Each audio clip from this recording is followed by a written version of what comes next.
Good afternoon, good morning, good day, no matter where you are in this world. Welcome. This is Sportcat's Daily Gazette. I hope you're having a great day, and I hope you're ready to get some entertaining news. Well, I don't know if it's entertaining, but it's news. How about that? So we are here. We're ready to go. We're ready to rock and roll. I hope everybody is having a great day. Let's see who else is in the chat. Remember, if you're listening on Radio X in Australia, or Yerg's Radio, Rainbow Radio, you're more than welcome to come over and join our chat. We're live on the Para R Normal Guys, 3 words, guys spelled with a Z, and join in the chat. Currently, Denise is here. Welcome, Denise. Missed you yesterday. Hello, Chris. Welcome. I'm glad you're here. Wendell, you're always a treasure to have. I'm glad you're here. So everybody is having a good morning, I think, except for me. Running late this morning. I overslept. It's been a rough week so far, so but you know how it goes. It's the life of a rocket machine, right? Isn't that what they say? So Chris says, I would want this song for my entrance song if I was a pro wrestler. Well, it's actually royalty free, so you can download it. But it's funny, it's royalty free, but they gig me every time I use it. I don't understand. So, but I have to send it a letter. It'll keep going for a while. So all right, everybody, like I said, come over, like, follow, share, and subscribe to the Para R Normal Guys with a Z. Through the magic of technology, I'm also live on Thin Line Rock Station at this very same time. So you can check me out Tuesdays and Thursdays. But make sure you come back here and watch our show because I'm live over there from noon till 2 Eastern time in the United States. So all right, well, we'll start off with a little breaking news as we did yesterday. If you remember, we broke a story yesterday and then the media just loved it. I commented after watching the show, almost every one of my stories was on mainstream media. And I was like, are they watching my show? I hope so. Bring it. I'm excited for this. So we'll start off yesterday's big headline. Well, it's still today's big headline, but this to me was a little bit more important. This is out of the state of Georgia, my state, obviously. And we're talking about illegal immigration. You have to go pay bills, Wendell. That's no fun. Stop doing that. Just ignore it. So so this is from Fox News, obviously. This is about an illegal immigrant that was released by the Biden administration. Another one in the state of Georgia has now been charged with killing a Georgia grandmother in a random attack. David Hector Riveras, he's 21. He's charged with murdering a 52-year-old female, Camelia Williams. The murder suspect, accused of strangling her to death, is a Georgia mother of 5. In the latest wave of attacks from Honduran illegal immigrants, he was caught and released at the southern border by, well, you know that guy, the Biden administration, in March of 2021. The also has been the subject of a deportation order since 23 July. Well, that was prior to, who the other one was. Deflection. I'm not sure what you mean, Ross. Deflection. That was prior to the previous administration, but now he's being charged with capital murder in the death of Camelia Williams, a 52-year-old mother of 5 and grandmother. Her body was found dumped in a wooded area, authorities say. You're saying this is not a story. This is a story. It's absolutely a story. It is absolutely a story. A murder of a lady killed? Yes, it is absolutely a story. I disagree with you 100%. Williams' family told local media outlets that she said a man had been following her in days before she was killed. Authorities have not yet determined a connection. An arrest warrant states that he assaulted Williams, placing her in a chokehold, causing her to lose consciousness sometime between 11 p.m. and 1 a.m. on March 12th, according to Fox Atlanta. Once unconscious, allegedly told police he's told police this, he put both knees and full body weight on her neck, leading to her death. Department of Homeland Security told Fox News Rivera's Sagstatum entered the United States illegally on March 17, 2021, and was arrested by ICE. He was issued a notice to appear and then paroled into the country by the previous administration. A judge ordered him removed on July 11th in 2023. March 18th, 2025, he was arrested by the Cobb County Police for capital murder and other crimes.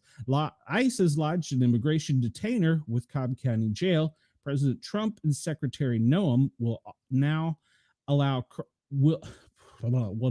criminal illegal aliens accused of murder to be loose on the streets. Okay, I'm reading that wrong. ICE lodged an immigration detainer with Cobb County Jail. President Trump and Secretary Noam will not, that was a key word I was forgetting there, will not allow criminal illegal aliens, including accused murderers, to be loose on the streets. He's being held with no bonds. And of course, we know this draws to the similar story that was out in the Georgia headlines, actually worldwide headlines, of Laken Riley. The Democrats don't like to admit that because not a single Democrat voted for the Laken Riley Act. Sorry, Ross, it is absolutely a story. Yergs, it is absolutely a story. So, and if you think I'm going to ignore the other story of the day, obviously I'm not. Signal head defends messaging apps. If you remember, Signal is the chat messaging app that was used by the, I don't know, pretty much the top dogs in the current administration. Yes, I am Sportcat. I apologize, and I'm sorry, Yergs. It's just a hard habit to break. Let's see. I need to go back through the chat here.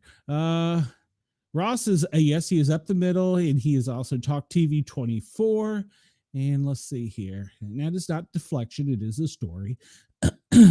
And I did open with this, Ross, because I do feel it's a story, and I will go to other stories as well. So, at any rate, all right. Beyond, welcome, Brenda. Welcome. How are you?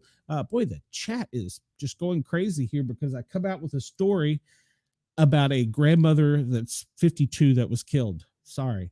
Okay, Signal was the main headline story yesterday. And it was, I'm talking to myself, apparently, beyond the box. Signal is a chat messaging app that was used by pretty much every head of all of Trump's people. I'm starting off trying to hit the ground running, and it's been a rough day. Sorry, guys. Anyhow, Signal is a messaging app that we've all used. I've used it. And everybody uses a messenger program, so of some sort, whether it's Google Text, Yahoo Messenger. Gosh, back in the day, there was ICQ. There's all kinds. Anyhow, this one says that they are encrypted. Well, according to the president of the Signal, which is the app that was used in question, well, it's not in question, it was used. Signal defended the messaging app security on Wednesday after I should have read the article. Top Trump administration officials mistakenly included a journalist in an encrypted chat room. It's not actually a chat room, but it's more like just a group. So anyhow, she said she did not directly address the blunder, which Democratic lawmakers has said was a breach of U.S. national security, but she described the app as the gold standard in private communication. And a post on X outlined Signal's security advantages over Meta's WhatsApp messaging app. Yeah, anybody can find you on WhatsApp. We're open source nonprofit, and we develop and apply end-to-end encryption and privacy preserving tech across our system, defends to protect metadata and message contents. Signal has been growing in popularity in Europe and the United States. I have used it in years. We have used it for many years for my family. So, and it's just because we have people on iPhones and we have people on Android. And so I actually think my son's on Linux. But anyhow, yeah, we've used it. So was it a leak? Yes. Was it a problem? Yes. Should it have happened? No. In a statement, WhatsApp spokesman said it relies on metadata to prevent spam and keep the service safe from abuse. Well, that's absolute crap because I get spam from them all the time. We do not keep logs of anyone who is messaging or calling and do not track the personal messages people are sending one another for ads, according to the statement. So she is defending that it was secure after the U.S. war plan was leaked on her app, but it is still not an approved messaging system in the United States government. So, yeah. All right. So my next story up here I'm going to cover real quick is we have breaking news that Russia and Ukraine have agreed to a U.S. brokered ceasefire. This comes from Zero Hedge. Washington and Moscow are seeking to revive the Black Sea grain deal, which held much of the 22, was which had held for much of 2022, allowing Ukraine to ship its grain and agricultural products to global markets.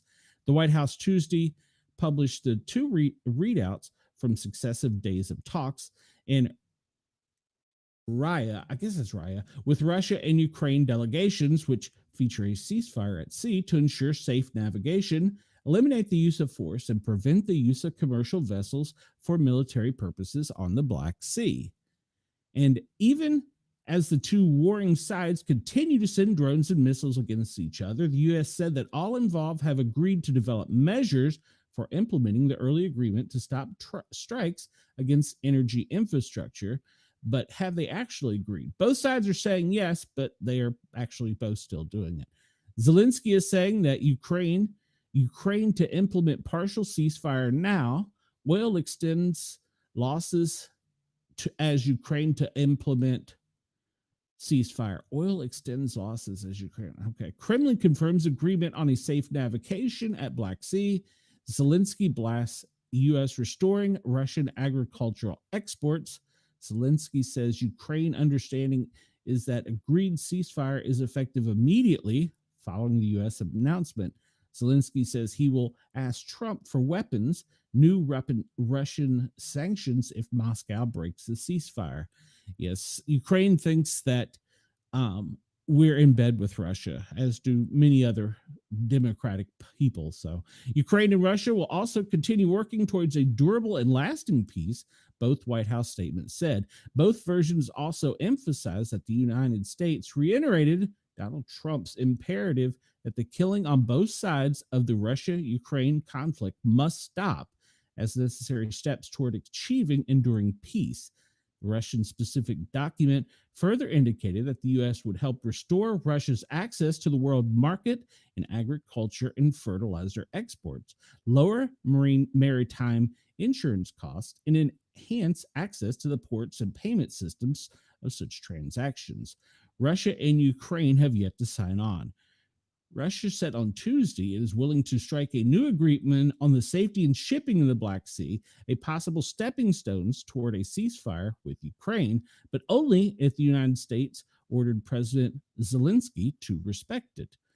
All right, so there you go. To that end, the United States will continue facilitating negotiations between both sides to achieve a peaceful resolution in line with the agreements made in Riyadh, the White House said. But on the same day these readouts were issued, the Kremlin continued to charge that Ukraine has continually violated the enemy ceasefire. Ukraine continues to attack Russia's civilian infrastructure, proving that Kyiv does not actually want peace.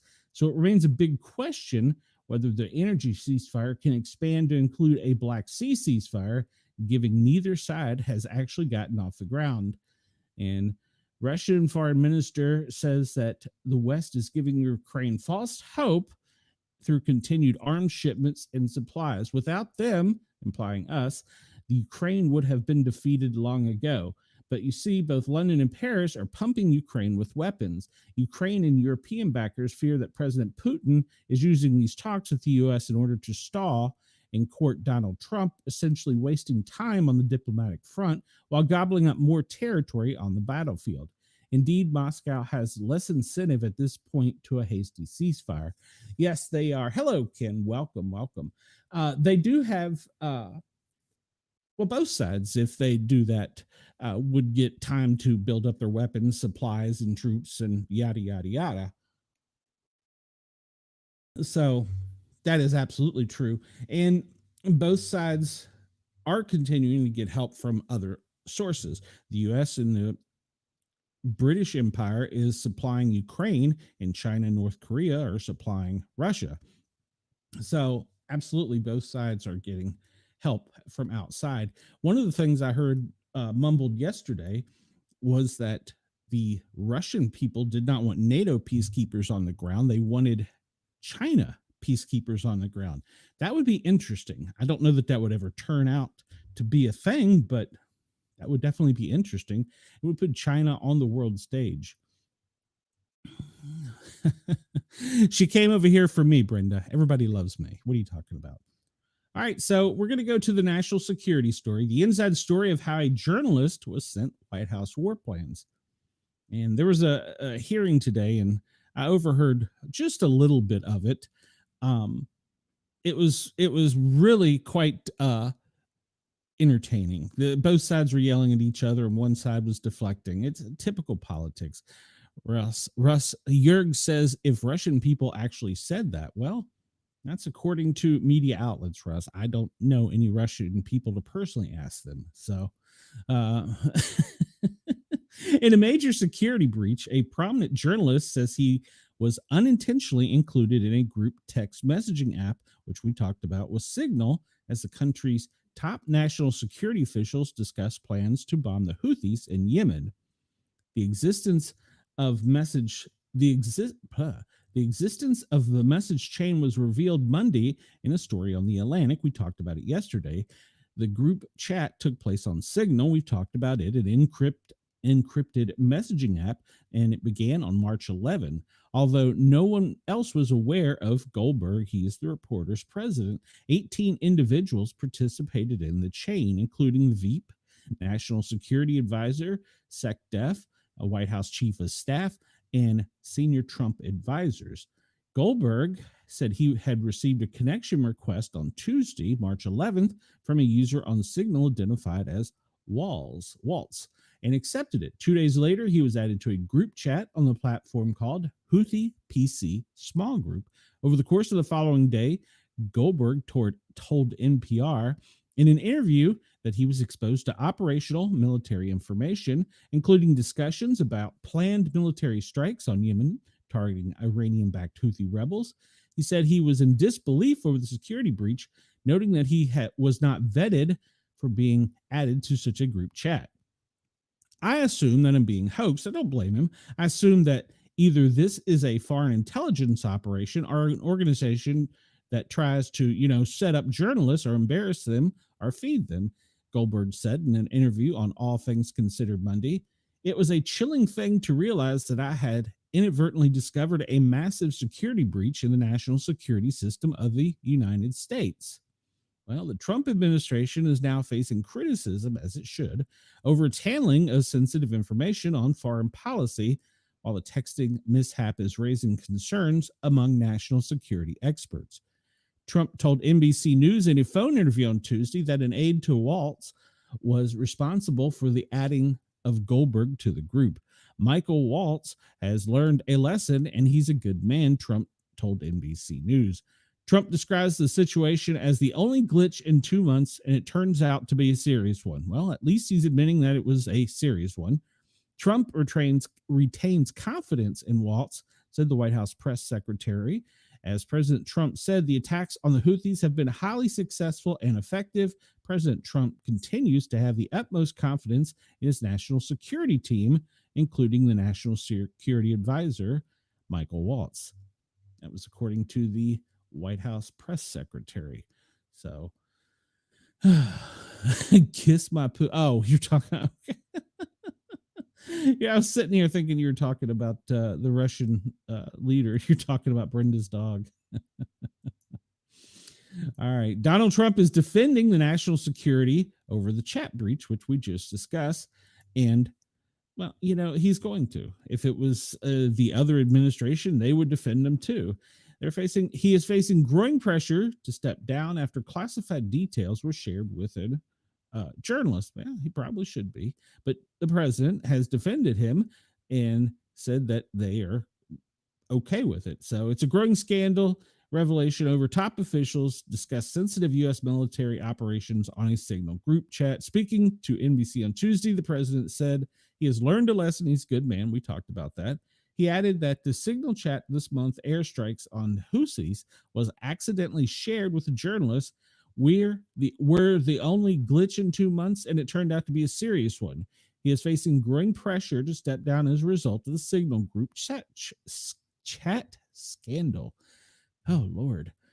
I need to learn how to talk. Pete Hegseth, though, has come under fire for sharing detailed plans about the operation against the Houthis on the chat. I understood from a report yesterday that each of these we're talking about the people involved in this, has someone that is with them that carries ways for them to communicate digitally, visually, and verbally. So secure lines and secure ways of doing this, and you wouldn't have to actually be using your personal cell phone. And some of these people, I don't think, should even have personal cell phones, but that was made a thing after a certain administration said he couldn't give his up. But we are in the 22nd, 23rd century here, so I can see why everybody would want their personal cell phone device. So the future, the fervor over the exchange has shocked Washington and embarrassed Trump. Yes, it has. It shed light on the sloppiness with which top officials were discussing highly sensitive information about U.S. national security on an unofficial messaging platform. But it is unclear whether the U.S. law enforcement agencies will investigate the breach, or if anyone within the administration will be held accountable. On Tuesday morning, senior U.S. intelligence officials, including the director of the National Intelligence, Tulsi Gabbard, CIA Director John Ratcliffe, and FBI head Kash Patel, were grilled by Democrats at the Senate Intelligence Committee over the affair, and they're going to a closed door one later this afternoon. Democrat Mark Warner, vice chair of the committee, said the incident was one more example of sloppy carelessness, incompetent behavior, particularly towards classified information. This is not a one-off or first-time error, he added.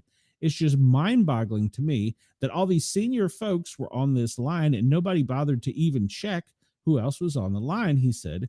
Security Hygiene 101. Who are all the names? Who are they? If you remember, one of the messages on Signal was by the SecDef and said OPSEC was good, which is operational security. Gabbard has played down the event. There was no classified information in the Signal group chat. That was echoed by Ratcliffe. My communications in a Signal message group were entirely permissible and lawful and did not include classified information. He added that the use of Signal had been approved at the highest level and was never considered a replacement for more secure messaging platforms. The National Security Advisor intended this to be a mechanism for coordinating between senior level officials, but not a substitute for using high side or classified communications for anything that would be, quote, classified. The White House has sought to dismiss the brewing scandal. In a post on X, Press Secretary Carolyn Levitt said no war plans were discussed and no classified material was sent to the thread.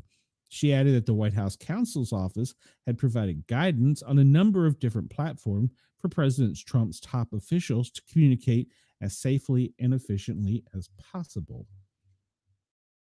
Well, one tactic they were probably using is share a little information here, share a little information there on different ones. So if they were using more than one, but we will never know the answer to that, and this will eventually will blow over.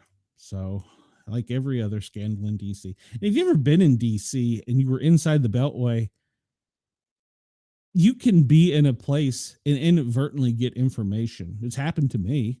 I won't go into it, but it was during the Daddy Bush era, right after Reagan, and I was just in the area where something happened. So, but you know, it was no big deal. So, but we didn't have all this technology back then. All right, so the Trump administration is invoking state secrets privilege in gang member deportation case. I feel like my mic isn't close enough. The Trump administration said revealing more information on the flights could jeopardize national security.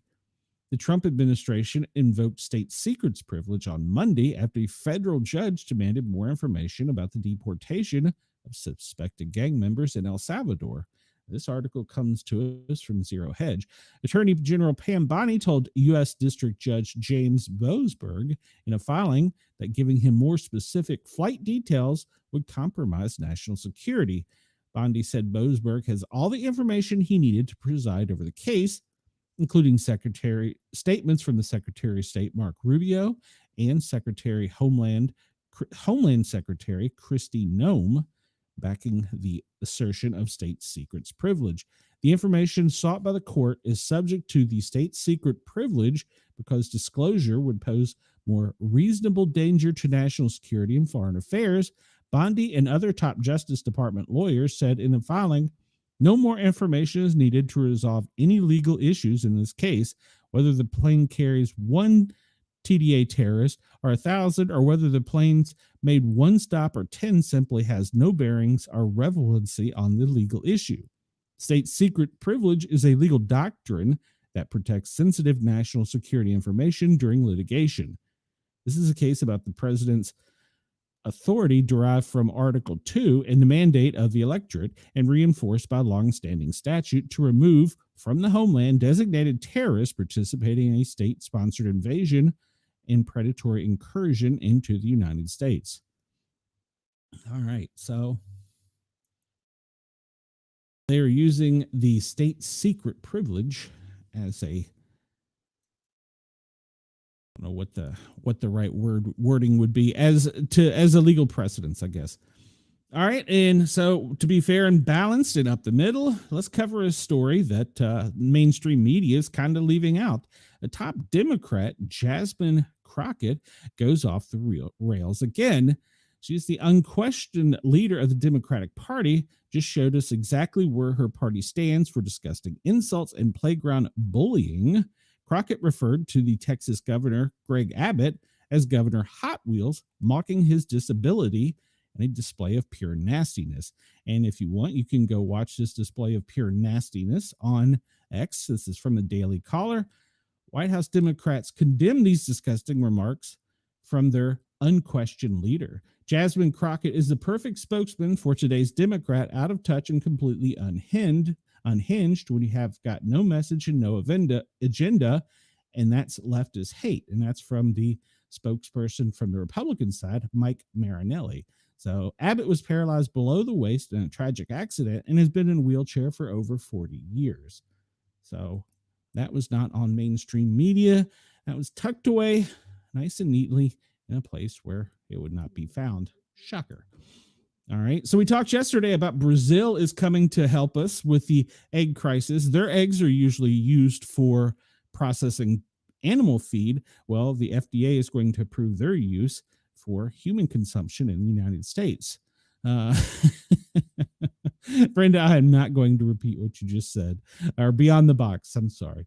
The Biden-Harris regime's questionable handling of the nation's food supply chain, which led to the culling of 150 million egg-laying chickens amid the avian flu crisis, forced the Trump administration to fix the mess by scouring the globe for eggs. This is from an article from Zero Hedge over the last several weeks. The latest reports indicate that Trump officials have reached out to Italian producers, and according to the head of the Italian Association of Eggs Producers, they told Bloomberg that a representative from the U.S. Embassy had inquired about commercial poultry farm exports capacity over the next 6 months.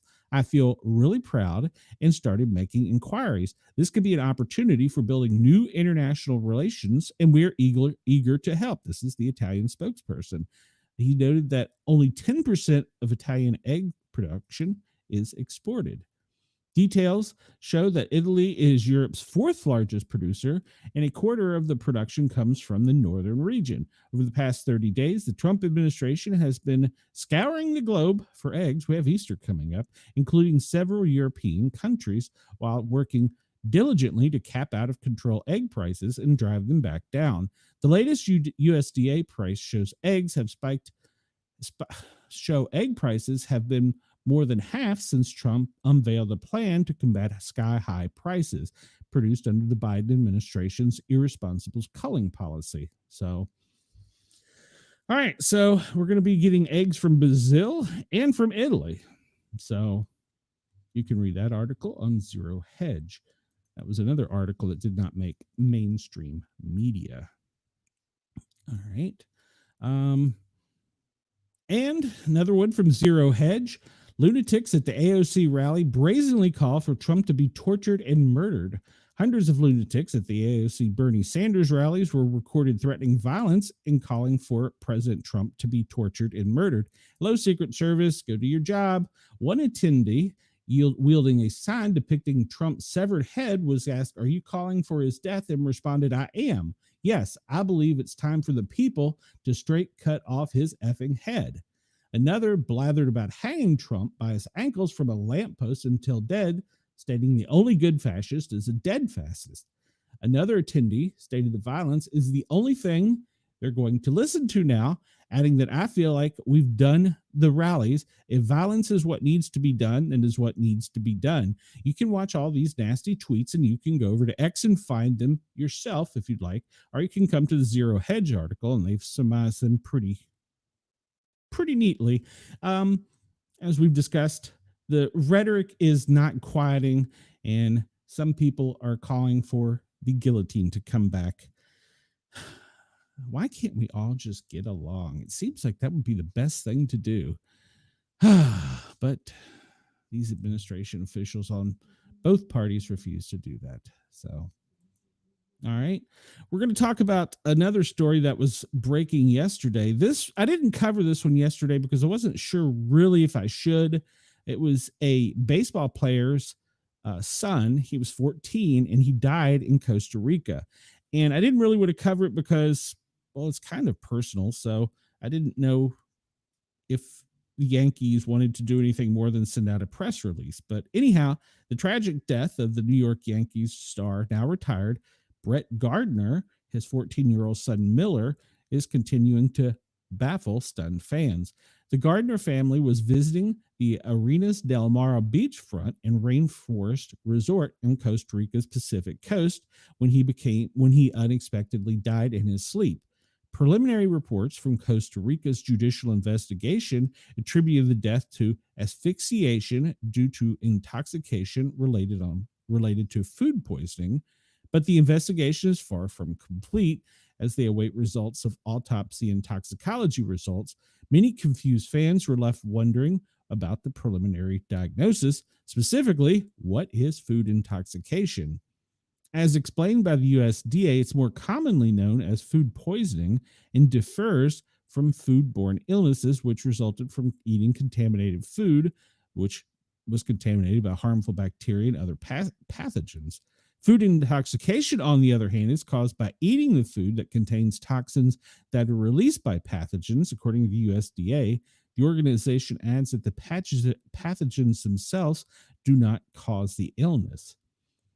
To illustrate the distinction, USDA points to botulism, which is caused by botulism toxins that are not bacteria but will produce it. And while some forms of food poisoning or food intoxication can be mild, there is also a risk of muscle paralysis and even respiratory failure.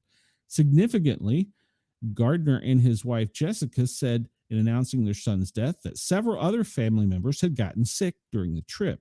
It remains unclear if others in the group are suffering from foodborne illnesses as a result of consuming bacteria or food intoxication stemming from the ingestions of toxins released by the pathogens.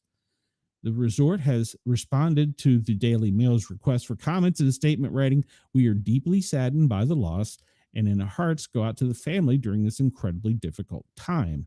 The factors that led to this tragic incident are unknown, and we are cooperating fully with the authorities as they investigate.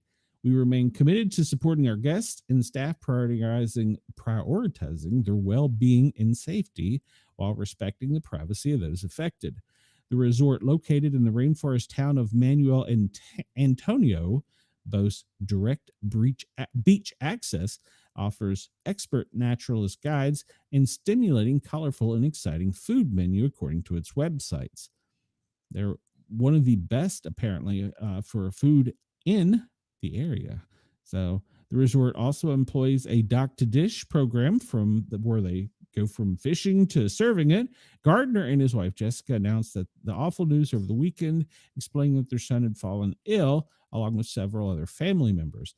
The couple confirmed that Miller had passed away peacefully in his sleep on the morning of March 21st. With heavy hearts, we are saddened to announce the passing of our youngest son. He was 14 years old, and he left us far too soon after falling ill, along with several other family members while on vacation. They continued, "We have many questions and so few answers at this point, but we do know that he passed away peacefully in his sleep on the morning of March 21st. So, and this, like I said, is why I didn't really cover it out of respect for the privacy of the family. Um, I didn't know if it was something that really needed to be addressed. All right. Another article I found, I try and find hidden little gems, was cruise passengers have been told to turn off bedroom lights and stay alert as they pass through waters known for piracy.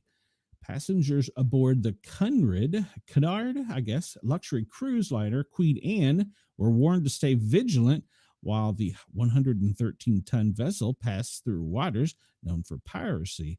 A video obtained from user Cruise, I can't pronounce that, for TikTok user, which had racked up more than 8 million views, showed an announcement to passengers as they traveled from Darwin, Australia to Manila in the Philippines through the Sula Celeb Sea. This is an area known for piracy threats. They were told over a loudspeaker in their rooms. As a result, the crews would be operating a heightened level of security of alertness during this period, which included external promenade deck being closed overnight and deck lights to reduce the ship's external lighting.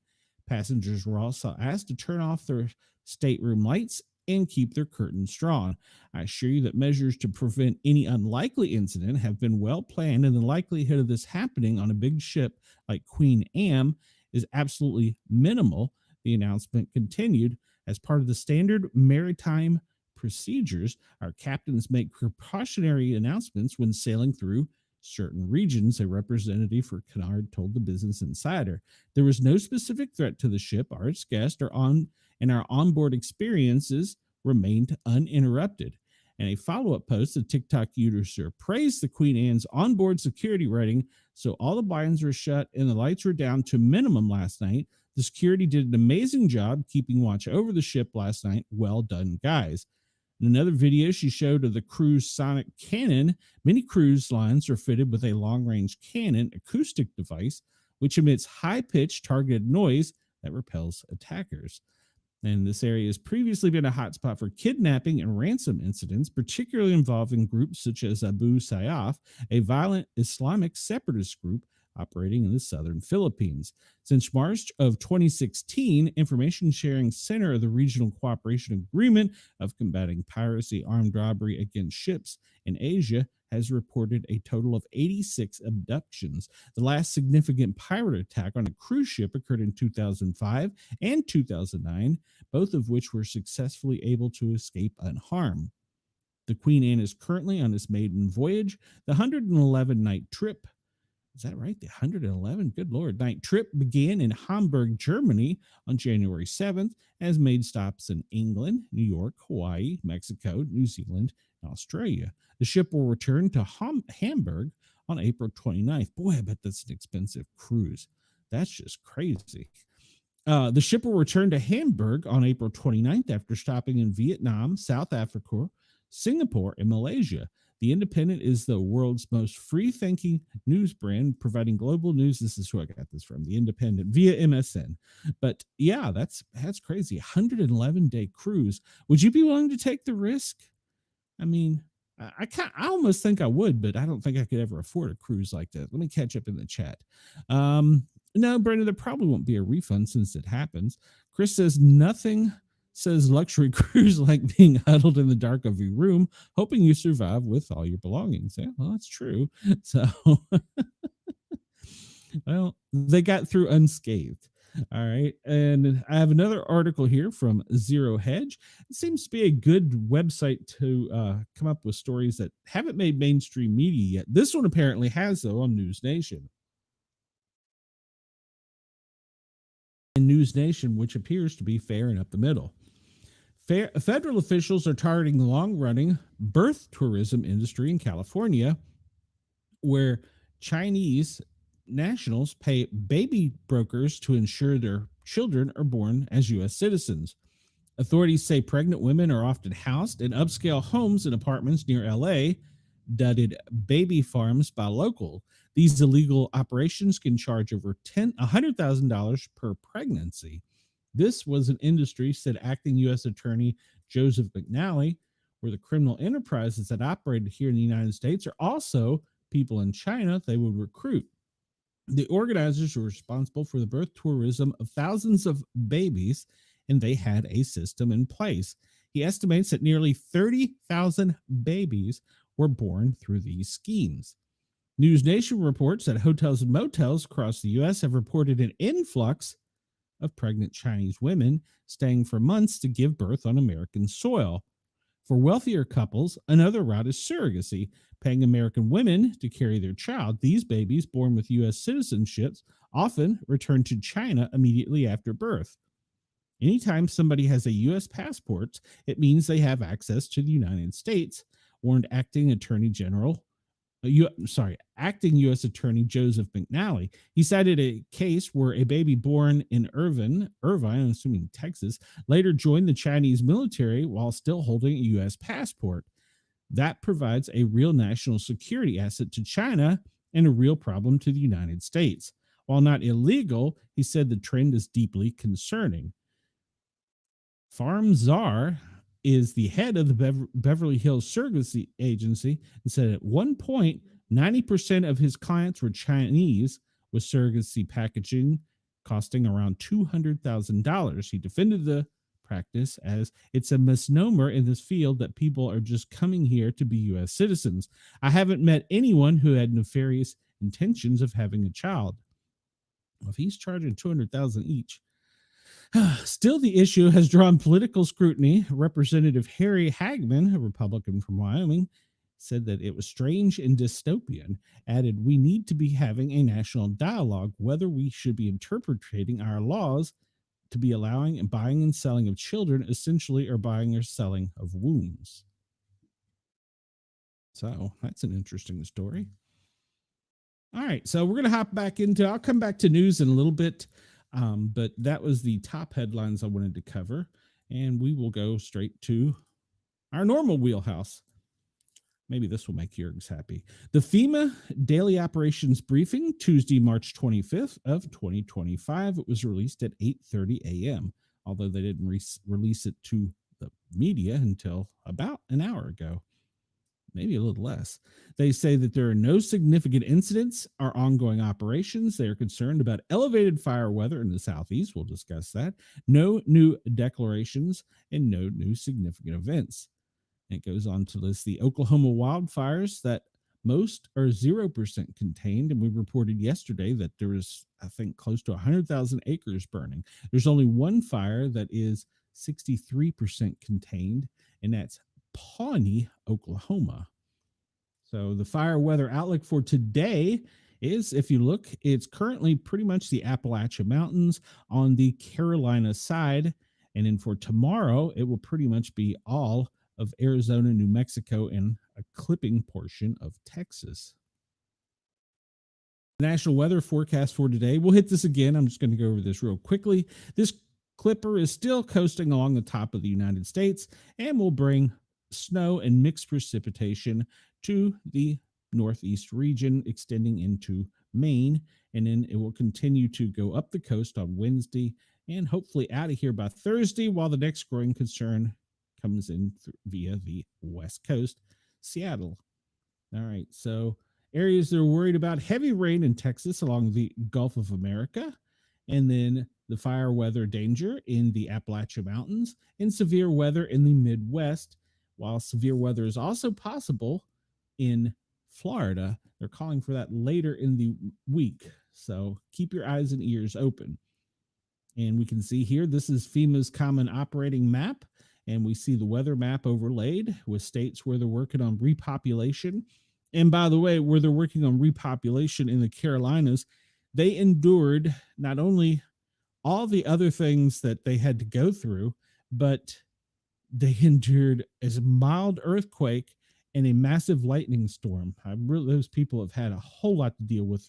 Thoughts and prayers are with them. So, and this is the day they give all their technical data. You can find this on disastercenter.com and read the entire report yourself. If you're a numbers junkie, you will love it. So I'm more of a weather nerd, I guess. So Chris says, if I'm a wildfire, I avoid Brenda and I'll find somewhere else just for my own safety. Beyond the Box says that she's going to have to go rescue Warren. Warren is one of our part-time cast members on the Para Art Normal Guys. So, all right. So we look at the schedule for today for the president. He called the in-pool call time is 9 a.m. That's normal. The president and vice president are going to have lunch in a closed press private dining area. That occurred at noon 30. And at 2 o'clock today, in closed press, more executive orders will be signed. So, yeah. All right. Yesterday, after we left, there was nothing really new that occurred in the president's schedule. And by 6 p.m., they called a full lid, which means they closed the White House down to all access. So I assume the president was gone to his private residency at that time. All right. So since I like to do this because sometimes the FEMA one is a little delayed, not always. I should, but occasionally. So we talked about the weather forecast that Clipper is going to skirt across the top of the country. We're going to see mixed precipitation in Montana. However, the New England area back over to Michigan is going to get a mixed bag from everything from snow to freezing rain. It's going to extend southward into the Ohio Valley and a little bit into the Midwest with some mixed precipitation today. And they're calling for mixed precipitations in the higher elevations of the Appalachian Mountains in Tennessee, North Carolina, and rain in Virginia and North Carolina, with some potential for severe weather and thunderstorms in Texas, Oklahoma, Arkansas, and Louisiana too. And that'll be extending southward as we go through the week. And tomorrow we see that potential for significant weather does, and in fact, include most of Texas, Oklahoma, Arkansas, Mississippi. It will continue to skirt southward, southeast, and cause a problem for us later in the week here in the South. And we start to pick up a new weather pattern, a high coming out of, it's a high, they're high. It's coming off of the Pacific coast in a southeasterly direction, and it's going to bring some thunderstorms and rain to Washington and Oregon. And so some higher elevations will get mixed bag of fun. So, and then on day 3, which is the 27th, we're concerned about heavy rain and flooding along the Texas coastline of the Gulf of America and severe weather to outbreak anywhere from south of the border almost to the top of the Canadian border. It's broken up there by Michigan, where they're going to get that mixed bag. And there's a little bit lingering from that skipper going across the top of the country there. That's going to affect the tip of Vermont, New York, and Canada, probably Buffalo to Montpelier back to the Canadian border. While the new front is continuing across the Washington, Oregon, Idaho, Montana region, and it will be bringing heavy snow and heavy rain to higher elevations in North Dakota and Minnesota. So keep that in mind as they're expecting some rain along the southern coast of California, none extending down into Northern California to help them. So that's the 3-day outlook. And we want to go to our friends down under because we are live on Radio X and talk about their weather. Currently live, let me refresh this. It looks like there is nothing significant, and this is on zoom.earth, nothing significant besides for cloudiness over the Queensland's area. Let's bring up the radar, and we see that there's some mixed bag of snow with some severe storms there in Queensland along the Brisbane coast, extending westward into and southward down to New South Wales, some very light precipitation. So it looks like it's going to pretty much be Queensland, and that's an area we're concerned about because of the flooding. So hopefully it won't be too bad. But they are expecting some severe weather in heavy rain up to maybe half to a third of an inch of rain. So the wind conditions will continue to swirl coming from the east to the west with a little trough there in the middle, right at the Queensland Northern Territory border that's causing that heavy rain. So temperatures today, well, It looks like it's going to be another hot one for Western Australia. Over in Queensland, it's going to be in the 80s. Wow, they're going to almost hit triple digits over in Western. In Southern Australia, it won't be much difference. And down in Melbourne, New South Wales area, they're going to be in the high 90s, while the Northern Territory, claiming to be the coolest area, at about 86. So if you look at what it feels like, pretty much Western Australia, it feels like it's almost 100. I'm sorry, guys. Uh, Queensland's the only area where it appears to be a little cooler, where it appears to be 72 Fahrenheit. So, all right. And we'll jump back to our National Weather Service. Let's see. Let me catch up in the chat too here real quick. Whoa, I didn't mean to do that. Click in the wrong place. You never know where you're going. Let's hit this button here. All right, let's catch up in the chat here. Well, Chris Brenda is, or Beyond the Box is a Texan. And Chris says Montana looks abnormally large on this map to me. Like and subscribe and see what I'm talking about. Yes. And Beyond the Box says that she hopes that Yergs doesn't get too much rain.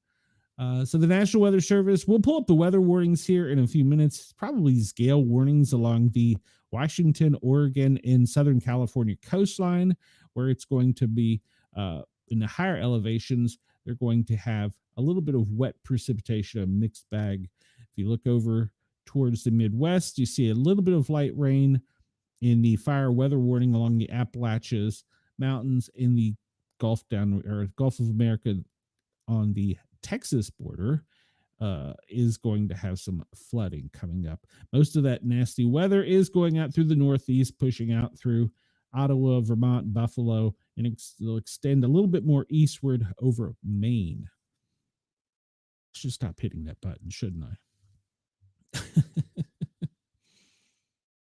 All right. So we kind of talked about this already, but we'll bring it up again. This also shows us on Weather Underground where some of the fires are in Australia. So we get a better picture of our friends down under. They're having some fires in Western Australia along the border, the ocean border there on the west coast, and in Perth. In Southern Australia, they're not really experiencing any. Where the Northern Territory, they have a few, but down in New South Wales, they have several. We can play their radar. That would be cool. We will see the storms moving inland over Queensland. Boy, it's moving slow and picking up a little bit as it comes and skirts across and hits that little trough there at the Northern Territory of Queensland and South Australia. So, all right, well, it's not really moving. And we will talk about the cyclone, but it is moving well off. Yes, I do, Brenda. We will talk about that off the show, but yes, I do. All right, so we'll talk about this cyclone here in a bit, but it's moving off of the coastline and not going to affect anyone.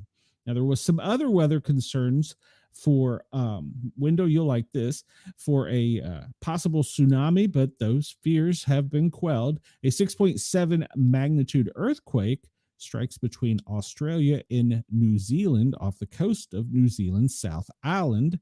Thousands felt the impact. It was 6.7 and has sparked fears of a possible tsunami.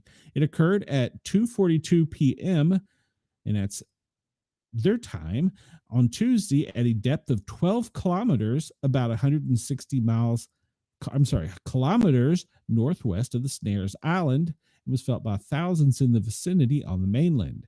New Zealand National Emergency Management Agency urged residents in nearby regions to stay clear of beaches. Residents of Southland and Fiordland should stay away from the beaches and marine areas, as strong and unusual currents may present a danger, the alert read. Strong currents and surges can injure and drown people. There is a danger to swimmers, surfers, and people fishing. Anyone in or near the waters close to shore. People in or near those areas should avoid it. There is no official evacuation order or warning for those areas. However, authorities have urged residents to self-evacuate in the case of immediately known from places along the coast or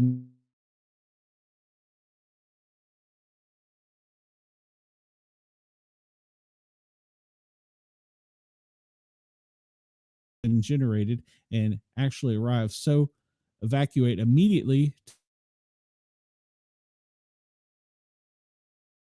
evacuation zones are as far inland as possible. And we see for Australia, they had actually put a quick and brief tsunami warning up, but it was canceled according to the Bureau of Meteorology. There is no threat to Australia. All right. So, everybody, if you're in New Zealand and you felt it, you should probably, if you felt it, it was difficult to stand, you should probably seek shelter in a different location. All right. We'll go to weather warnings real quick. This is courtesy of our friends at Weather Warning. Once again, I'm not affiliated. I just like their site, and you're welcome to go over there and check out their sites. And yes, Brenda, that was a very large one. All right, so Miami-Dade, Florida, we're going to look at the lightning potential down there. There's a severe thunderstorm warning. It's going to extend all the way down to into almost all the way through the Keys. And Andy is sending up his test messages again. I don't get it. A hydrological outlook, and this is for Nevada, where high pressure builds across the Grand Basin at the beginning of the week to record warm high temperatures. This will increase to help melt high elevation snowpack, which make it into an area of creeks and streams and creeks swelling, and will need to be watched for higher flows. And they go on to name the specific ones. They'll be flowing strongly and urge residents to use caution when walking along near riverbanks where there is running water. That is Nevada. All right. And small craft warnings. These are all like we talked about along the western coastline in Alaska. And a special weather statement was issued in the Miami-Dade area, where we know now that there are some intense storms.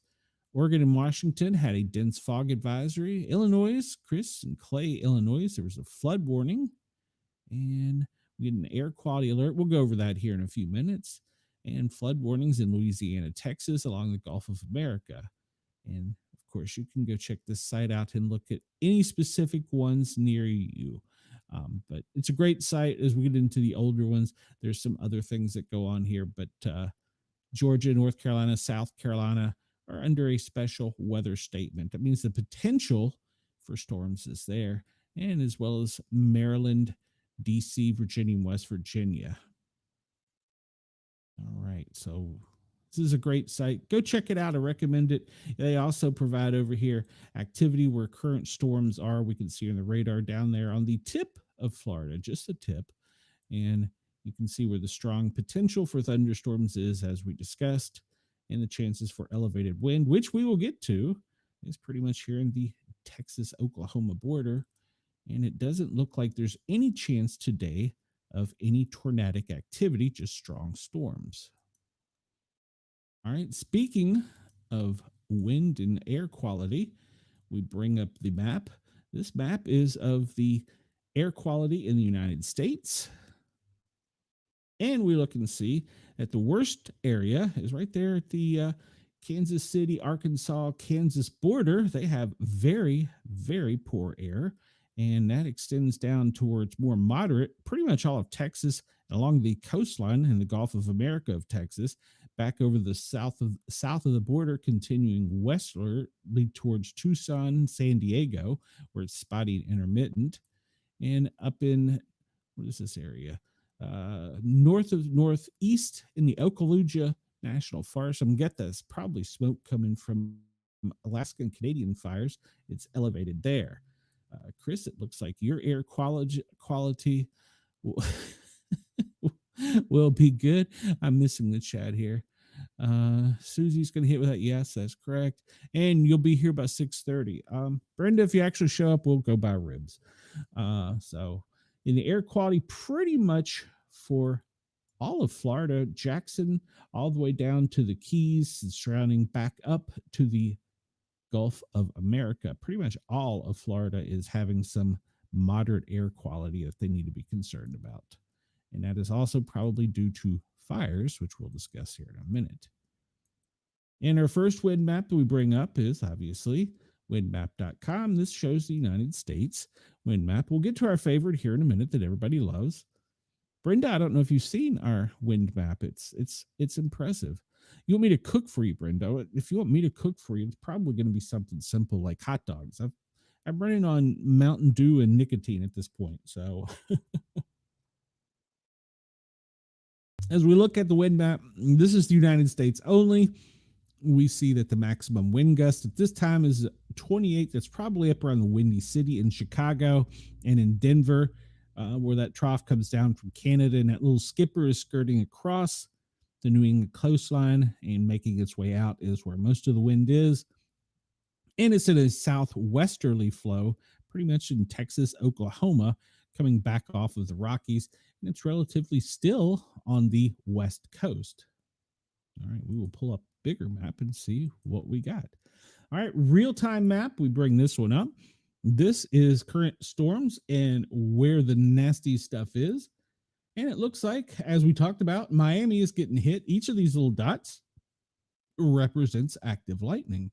So looks like down in Homestead, Miami, South Beach, extending almost into the Keys, probably Key Largo. They're getting hit with some pretty significant thunder right now. I'm sorry, thunder and lightning. Brenda says she will bring ones. Well, you might need more than ones. It's been a tough week. So all of that is pushing off of the coast of Florida out into the Atlantic. And you see that little front there is kind of nasty over the ocean, but it's really not affecting anyone. I don't even think Bermuda will be, well, Bermuda may be affected by it later in the week, but it's probably not going to keep enough energy to affect them. If you're down in the Caribbean, it only looks like maybe Nassau. Some of the Bahamas are going to see some lightning. In Puerto Rico, it looks as though your chances are pretty minimal for heavy lightning. So Guantanamo Bay, I don't know. Hopefully, I'm sorry, I wasn't Puerto Rico, was it? Guantanamo Bay, that looks like they're going to have a good day to keep the prisoners in. So, all right, so that is the lightning map. Was that the, I don't know. I'm not even gonna bother. All right, here's the fan favorite. You can come check this out if you are listening to us on Yerg's Radio. Brenda says she loves it, but she can't live there. Well, it's somebody's got to live everywhere. You can come over and check out on the Para R Normal Guys. That's Para R Normal Guys, spelled with a Z, 3 different words. And this is a fan favorite. It is a AI 3D. Well, it's not really 3D, but it's an AI generation of current wind activity. And we can pull up the nice blue globe and see where the winds are blowing along the globe. And we can see that mostly in the U.S., it's relatively mild, as we discussed. There's a little front. Oh, there's a little front out in the Bay of Alaska that's going to be kind of going westwardly throughout the week, with that front coming in along that's going to push that smaller front into Seattle. And we see off of the New England coastline, Nova Scotia, the wind is pushing outward, and there doesn't appear to be in the Atlantic region anything that the National Hurricane Center is concerned about. We'll spin the globe and we'll go down under into Australia and check out our friends down there. And we see that little path coming in over Queensland, extending out and over into the Northern Territories, is pretty much the main wind, while it'll be breezy in Western Australia. That cyclone will continue to do its little thing, but it will be going in a westerly manner and will not bother anyone. So, and just so that we make others happy, let's see if I can do this here. Is it there? So we make other people happy so that they're not concerned with it being a globe per se. You know, some people get edgy about those things. You can see the entire Earth in a flat plane map with the view of the wind pattern. South of the equator shows where the winds are in the lower half of the globe, and above the equator it shows on the flat plane map where they are in the areas north of the equator. Now on this map we can also pull up currents and show where the current tides or currents are and how the waves are actually flowing in all the oceans on the globe. Or as some people in the chat like to call it, the magic 8 ball. But I like to keep everyone happy. Let's see. Chris says, you know where Queensland is now without any markings on the map. It's impressive. I am learning. I am learning. I will admit, I am not a meteorologist, but I probably get it right 50% of the time. So I could be, right? I mean, in real life, I could be, but I don't claim to be one. I just read this stuff. I just read it. It's just one of those things. Uh, Oh, look, we have another view of the globe, and this one shows the cloud cover on the globe and basically talking about the little fronts and winds that we talked about. It's just a real time image of what's going on around the globe. If you'll notice, it's even separated nice and conveniently with daylight and night. So, look, the magic 8 ball is split in half there beyond the box. Australia, you're going to have the cloud cover, and Queensland extending westernly with the spotty rains. But this is if you want to go to the NOAA weather website, you can see the world in real time. So I haven't played with this enough because I haven't had time to see what other things we can do besides for cloud cover. But I'm just fascinated that I can spin the globe on my own. So all right, we're going to get into something else here. We're going to talk about, we looked at the winds. This is not discussing so much the fires as we're discussing. And by the way, it's top of the hour, and I missed to tell everyone, you can find me here on Radio X in Australia. I'm on Yerg's Radio and the Rainbow Radio Network. And you can also find this replayed on any of your local or whatever source you use for podcasts. It will be distributed within the next 24 hours on Spotify. You can check it out there if you don't want to watch me and just want to listen. You can also come over and find me at the Para Are Normal Guys. 3 words. Guys is spelled G-U-Y-Z. I use a Z to distinct me from other shows, but you could also just search out the Sportcat shows or Sportcat's Daily Gazette. I'm here from 1 to 3 every day. All right, we'll talk about the fires and the severity here in a minute. This I wanted to bring up more so because of the smoke map. We see that there are many fires burning the Texas border with Louisiana and Arkansas, and poor Oklahoma is still going through so many fires. And we will see how there has been some sparked out in the Appalachian region here in just a moment. And we still have the fires burning down in South Florida. So we'll go over that here in just a second. But this I wanted to bring up mainly for the smoke map and show where the smoke is pushing. And you can see we talked about the air quality up here earlier. We're talking about Vancouver extending down into Seattle. The air quality is significantly impacted by the fires burning in Edmonton.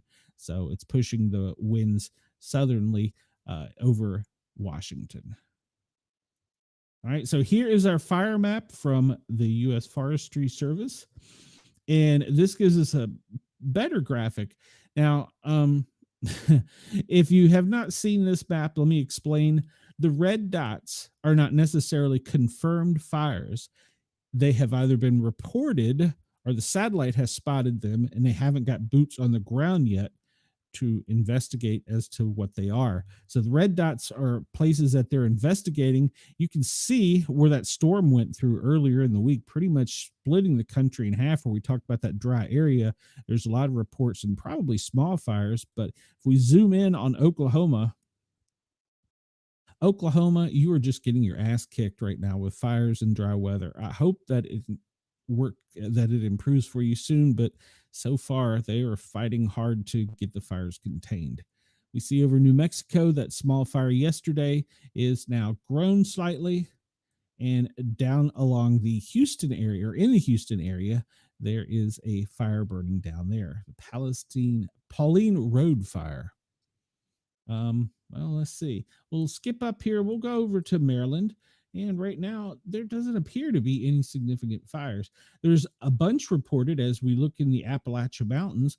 Pretty much you can almost go to see where that storm front stops there in Binghamton along the mountains. State College area, there's been a fire reported, and it starts to get a little bit heavier as we get into West Virginia with the reports. But we will see as they extend down into the Carolina region, they have already picked up some severe fire activity. And that is the area today of special concern. They already have these fires. They're trying to contain them, but the dry weather and winds there is making a difficult situation. Here where I'm at in Knoxville, there's been several small brush fires, some out by me even. If you go down into Georgia, there's been several there that they've had to fight in the Atlanta metro area. And if we hop over towards Wendell, down in Auburn area, there's been several. That looks like they got the ones in Anniston contained, but now in Man Camp, there appears to be a working fire in the Talladega National Forest that they're working to contain. And we'll look over here at the coastline of the Carolinas. Looks like they've contained it pretty much to the Wilmington area from where it had burned so badly. It takes a long time to get these fires contained. Orlando, north and east of you, is having some fire activity, but down in the Homestead area, right where you go to Route 1 down into the Keys, that area has been a danger zone. And so far, 26,719 acres, which is 41.75 miles square, is burning, and it's still hardly contained at all. They have managed to get it off of the roadway so you can go to and fro in the Keys, and we saw the winds were not causing interference there to close that out. And that is all that this map covers, because it does not extend further south. So you can look there. This is the U.S. Forestry's map showing what's going on in real-time data. And you see like this little dot here. This could be an oil rig letting off excess gas. You just don't know. It has been reported, but nothing there down in the Gulf of America. We would hardly doubt there's a fire. I mean, there could be a significant fire. It could be an oil rig or something, but it could be also them just blowing off gas. So it's measuring temperature, and they also spot optically for flames. All right, so we're going to discuss allergies, my favorite topic, because, well, it is sucked pretty much across most of the country, from the Rockies eastwardly in a straight line covering all the way into DC up to almost Pennsylvania. And it's gotten light where it's starting to get warmer, but here in the South, well, if you go outside, the sky is yellow. And as you go further south, the Carolinas, Georgia, Alabama, Louisiana, Arkansas, parts of Texas, yeah, it's the tree pollen is horrible. It's yellow outside. So the weed pollen hasn't really affected us as of yet, but never fear, it will come back soon and it will get us. But the weed pollen has not gotten us yet. And the grass pollen as well. What's the difference between a weed and grass pollen? I don't understand the difference, but at any rate, we see there pretty much the same areas where it's starting to get warm through the south is where it's pushing down further southwardly, and the grass pollen is affecting everyone. So yeah. The breathing index map really shows, yes, I am. No thanks. Leave me alone. We really see the breathing index only in parts of probably metro Atlanta, and along the Carolina coastline is it really bad, and in Texas, pretty much central part of the state. Over on the California side, well, your breathing index is pretty bad, pretty much from Southern California down to the border. And let's see. We did have this aches and pains map, which I don't really understand, but we'll show it. It shows that today's aches and pains are pretty much going to be the Appalachia area, extending towards the coastline, and a little bit of Texas, Oklahoma, is it New Mexico, extending northwardly over to the border, and in west, you'll have your aches and pains indexes higher. I don't even know what that means. So I just like to show the map. So okay, this is the event list for disasters, emergencies, and all kinds of bad things. We try and only cover recent things. We've talked about things in the past, like we've had the caterpillar, and then we had the ants and mosquitoes. So we will try and only cover things that are recent. Of course, we know the bird flu is starting to be a real significant incident. Critical infrastructure is still a problem in Haiti, and there doesn't appear to be any security conflicts during public safety incidents. A flammable device was found at a Tesla dealership in Austin. Go figure. So that's breaking news for a public safety incident. We'll pull the article up. Austin police say they're investigating several incendiary devices found at a Tesla dealership Monday on the city's north side, the latest in a series of events targeting the company owned by the billionaire Elon Musk. Austin police, responding to a report of a hazardous materials, found the devices and called in the city's bomb squad, which took them into police custody without incident. Okay, the city's bomb squad, which took them into police custody without incident. Not sure if they're talking about the bombs or people. According to the AP, there are no reports of injury or damage. It's an open and ongoing investigation. There's no further information to release. And of course, this goes on to talk about the problems that the Tesla company and its CEO are having right now with people threatening them. We won't even go there. Denise, we'll get there. We'll get there. Maybe you should be glad that it's happened. North Macedonia, thousands of protesters demand justice over a nightclub fire. We covered that a few weeks ago, and there were several. I don't remember the exact count. We'd have to go over it. Well, I guess we can pull the article up. But yeah, there's protesters are lining the streets demanding justice over the nightclub fire. We talked about this. 13 people have been arrested in the corruption probe into the fire, which killed 59 and injured dozens. We talked about how they were flown out. Thousands of protesters have lined the streets in North Macedonia to demand justice over the fire that killed 59 and injured more than 150. Demonstrators marched past government offices and the parliament in the capital on Monday and applauded medical staff, and hospital staff for the response to the tragedy. Some of the protesters held a banner that read, "The system is next." The deadly fire that erupted in the eastern town of Kakoni on 16 March occurred while a pyrotechnics display was being used in an indoor venue, a nightclub. And we've had a similar thing happen in the States here in the White Snake. It was in the 80s, right? I think, or early 90s.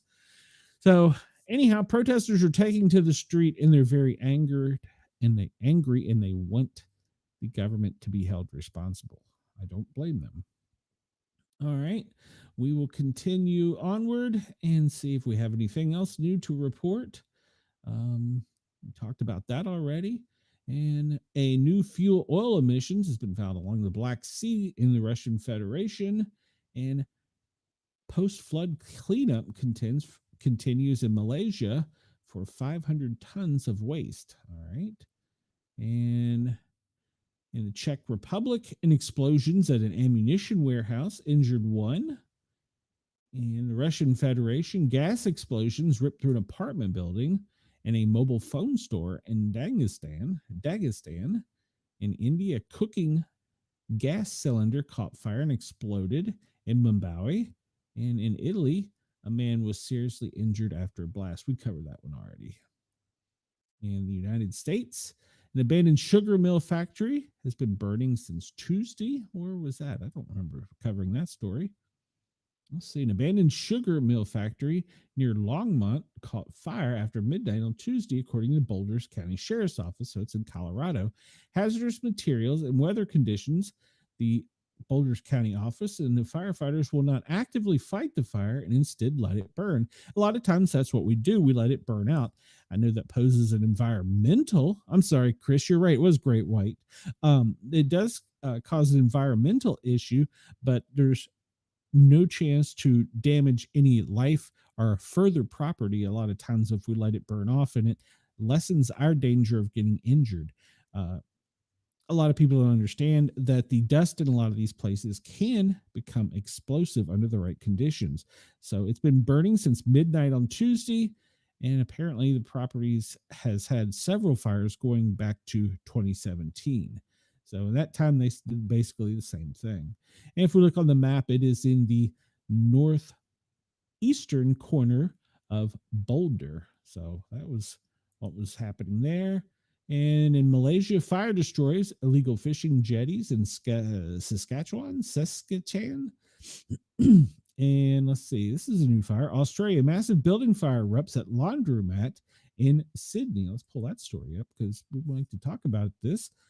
Authorities have issued a health alert after an enormous blaze that incinerated a laundromat in Western Sydney. And I'm sure for our Radio X listeners, they probably laugh at my pronunciation and enunciation, me being so Southern.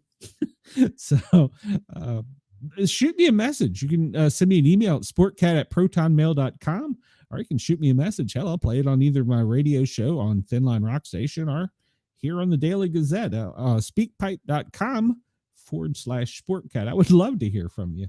And it's okay if you're bitching and complaining about how I can't pronounce things and I'm a Southern redneck. It's okay. I'm okay with that.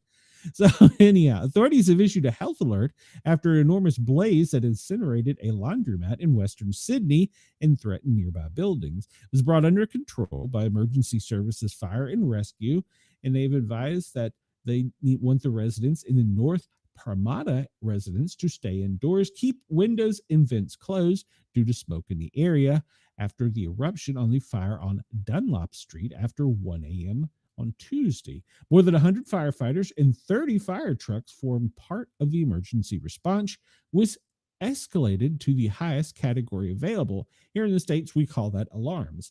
One alarm brings so many engines, the second alarm brings so many more. So if it brought 30, it was probably a 5-alarm fire. So they tried to gain access to the building, but kept getting pushed back by intense flames. Yes, that happens, and that's what we try and do, but sometimes it's difficult. Several nearby residents were evacuated at the Inferno and threatened neighborhood buildings, including a veterinarian surgery with at least 3 puppies, including one who had just had surgery a day earlier, but they were evacuated. Alongside an overnight vet nurse superintendent said the animals were visibly distressed at the disturbance, with several of them waking up out of their anesthesia. He said firefighters assisted the nurse in getting the animals to safety. On the other side of the road, emergency services were able to get animals and the nurse back into the clinic once the fire was contained. Good. They probably helped with supplemental oxygen, things like that. It was a deep-seated fire and a heavy fire, and they're still investigating what caused the incident. So they said that certain streets are still closed, and Church Street northbound is still closed. Motorists are advised to take alternate routes. All right, so that is in Sydney. Did I say that right? Yeah. All right, let's see what we got. I did a report on the Thin Line Rock Station out of Georgia, Smyrna, Georgia. Firefighters rescued 6 puppies, and the mother dog had laid herself on them during the blaze. They rescued 6 puppies and the mothers. They revived the puppies without incident with just some oxygen, but the mother, however, despite life-saving efforts, they could not. Well, the animals were taken into the local department's animal shelter, and there they were evaluated by a veterinarian, treated. They hadn't had their eyes open until they got a visit from the Smyrna Fire Department. And one of the off-duty firefighters had his 2 children with him, and they went home with one of the puppies. Several other Smyrna firefighters were reportedly interested, but they didn't comment if they were going to adopt the puppies. So I thought that was pretty cool. All right, so let's see what else is new. Laos has had several big outdoor fires in Asia, Romania, Sudan, South Korea, and the Central Africa have been large areas. In North Pacific Ocean, we reported on several earthquakes, 4.0 in the North Pacific, 2 of them near Mexico. In North America, actually 3 of them. So in Bengal, in Asia, they had a 5.0. The North Pacific had another 4.0 down in the Gulf of America, and we reported on the other larger one off of the coast of New Zealand. In South Korea, a motorcyclist killed by a giant sinkhole. Well, be careful of sinkholes. No new volcanic eruptions and no new hydrological issues. The Tasman Sea off the west coast of South Inland New Zealand is having one tsunami threat, but we remember that was not a threat. They canceled that. Fire breaks out in a co-op refinery and an explosion felt in Canada, in North America. Republic of China, we talked about that the other day, a building collapse. Egypt, stampede kills child at Luxor Mosque after a false fire alarm. And overnight in Australia, the red ant population has sent 23 people to the hospital.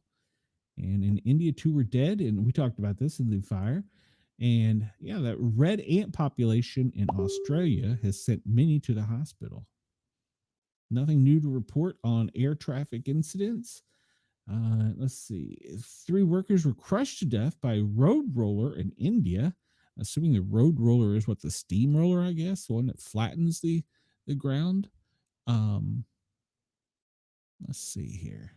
What else we got? Nepal, 17 were injured. We talked about that in the Jeep because I was trying to figure out how you get 20 some people in a Jeep. Let's see. The cyclone still spins out and is not causing any issues. And the drought is continuing for various parts of the world. Heavy rain is expected in Bolivia, Argentina, South America, and Italy, Bolivia, Colombia, Ethiopia, and parts of Australia. We talked about severe lightning, but in other parts of the world, in Serbia, Argentina, Italy, Namibia, Paraguay, they're also going to have some problems, along with Kenya, Colombia, and other parts of India.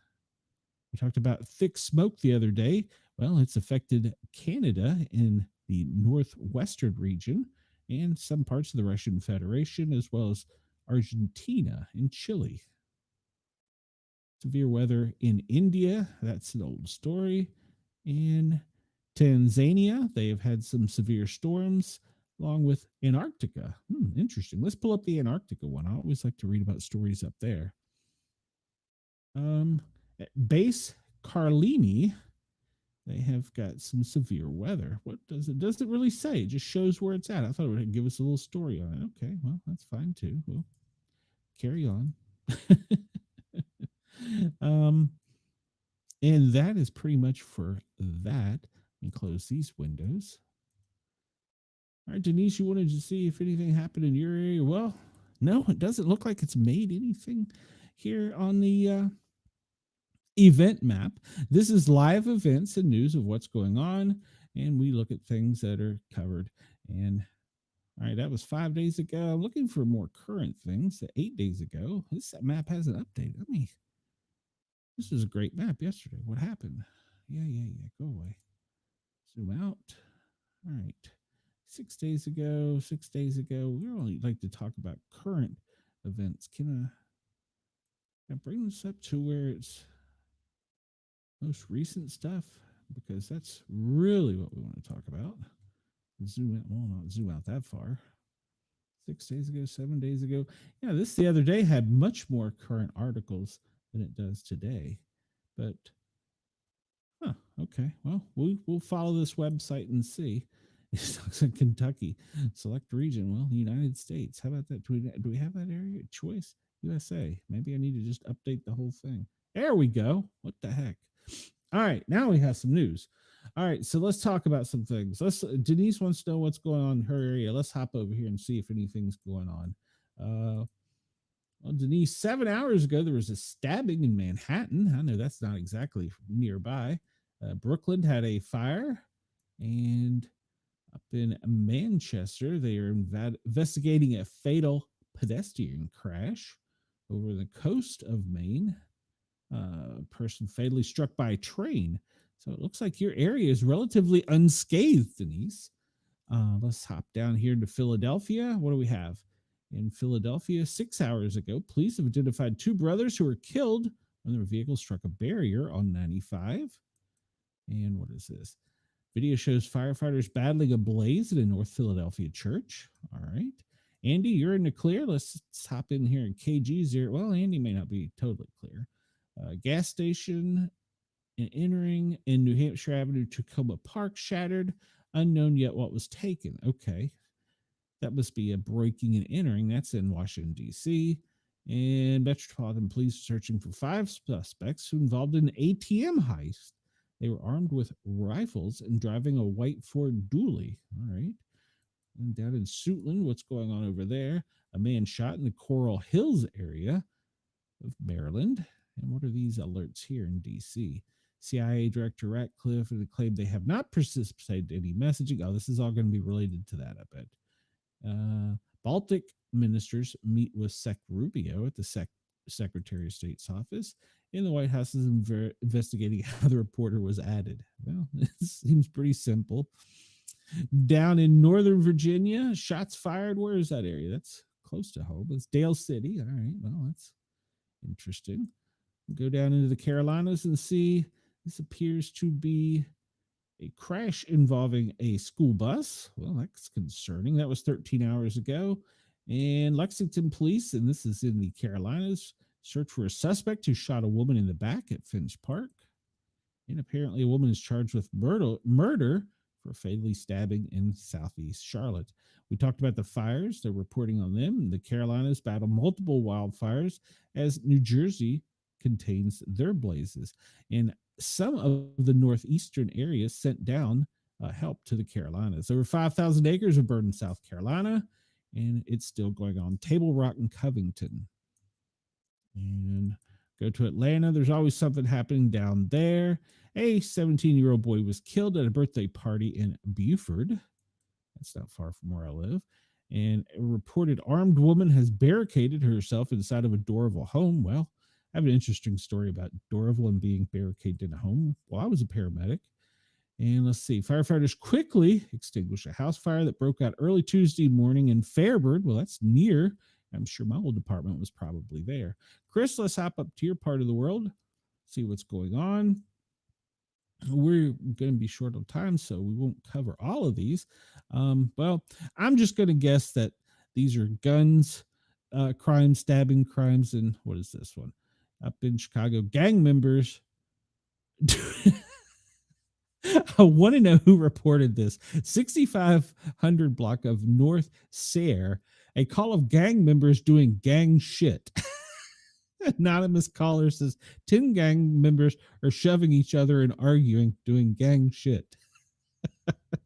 Chris, what do you got to say about that? I've never seen one that they're doing gang shit. All right. Let's see. The fire across the hall to 6500 block of Elk Drive. A possible whole apartment building. That is in the Cincinnati region. Down where, let's see. We'll go down where Amanda lives. One person was taken to the hospital Tuesday after they responded to a house fire in Lexington. Knoxville, you're in the clear. Oh, Nashville, Memphis, it looks like you continue with gun violence. Down into Mississippi. Brenda, let's see what's happening near you. Let's see. Where are you at, Brenda? You're somewhere on here. And let's see. We'll just hop in here. Austin firefighters on scene with vehicle rollover. Multiple people inside. All right. That was in Austin. This is in San Diego. It's a little bit away from me. 2 people injured after jumping from a burning apartment building. It was intentionally set after a man locked a woman inside the unit. She jumped from a window, and another person jumped from a balcony. Wonder if they have any gang ties and if they were doing any gang shit. I love that. Police on scene of an accident involving a school bus off, I guess that's W.W. White Road in Southeast Military Drive. That's in San Antonio. Brenda, I think you're in the clear there. I don't see anything for your area. We'll hop up into Salt Lake City. We don't see much up there. Brush fire is being fought along the Jordan River Trail. A power substation has caught fire, but this area burns several times a year. They have multiple resources on it, and it is about out. Interesting that it's near a power substation. Down in Los Angeles, we see there's still several fires and police incidents, anything from shots fired to B&E.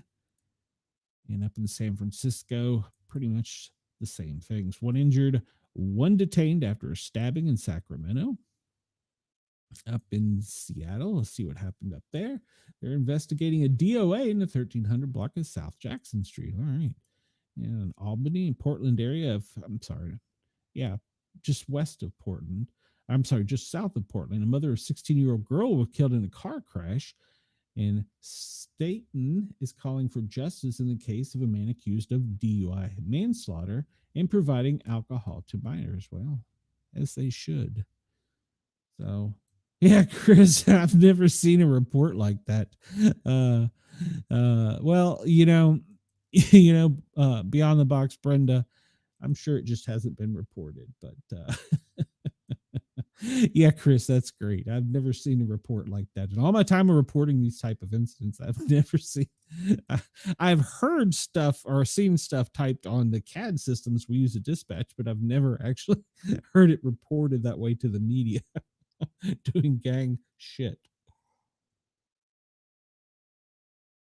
I hope I can say gang shit on the air because I just did. All right. We will jump over to the New England FireNet and see if there's anything happening in Denise's section of the world. In Johnson, Rhode Island, they had a two-alarm fire showing from the first and second floors of a two-story wood frame dwelling. And let's see, there's an armed robbery in Washington, D.C. They were looking for a perp that robbed a liquor store. Unknown proceeds, five males, blacked all armed, fled in a pickup truck in an unknown direction of travel. Wonder if that was the same ones that took off with an ATM machine. How do you take an ATM machine? Dallas, where Brenda is down near there was a fire in a large one-story commercial building. It's been brought under control. In Worcester, they had a working fire early this morning, and it was a two-story occupied multi-use dwelling, which means it's businesses on the bottom, apartments on the top. They requested Red Cross to help with 9 people. Yeah, exactly. It was just the way it read. In East Pennsboro Township in Pennsylvania, they had a fire in a two-story wood frame dwelling overnight, about 3 in the morning. And in Queens, armed robbery in Francis Lewis Boulevard, NYPD is on scene of a strong armed robbery, and they're looking for a male that fled on an unknown direction of travel, and they pretty much sealed off an area. And let's see, it's the search for the males that were involved in the robbery. Cambridge, had a fire, and at 1:43, it was brought under control. Apparently, it was a basement fire that started in a 2.5-story wood frame dwelling. Basement fires are hard to fight. Let's see. Atlanta overnight, right after midnight, at 3315 Peachtree Street, Northeast, Great American Hotel, fire in a 23-story commercial building. I'm sure that the sprinkler system in Atlanta Fire got on that pretty quick. Milford, Connecticut, they had a fire in a one-story residential, but it's all been knocked down, and they checked to make sure that they were safe. Bangor had a fire in a large two-story, this is overnight, wood frame dwelling, and that's in Maine. New Haven, Connecticut, well, they had a fire in 1 and 2 stories, one floors 1 and 2 of a 2.5-story wood frame under construction. Those fires suck because you don't know if the building is under control. Let's see. And we end with yesterday afternoon after we got off the air. In Coweta County, Grady Smith Street and Industrial Way, fire in a large warehouse on the D side. And the way you look at a building is the front is A, Alpha, to the left is B, Bravo, the back is C, Charlie, and the right side of the building is D as in Delta. So I wish I could find a way of reporting for fires and incidents in our friends down under, but I have not found. And if anyone knows of one, please let me know. I would love to. I would love to report on emergency services and public safety type activity. So if anybody knows of a site, let me know. All right. So this we looked at. We're going to see up here in Alaska. They're still doing some kind of space operations. I don't understand this. This has been going on now for 17 days. All right. We look and see there's flight restrictions, obviously, around Washington, D.C. area. We see that there's some significant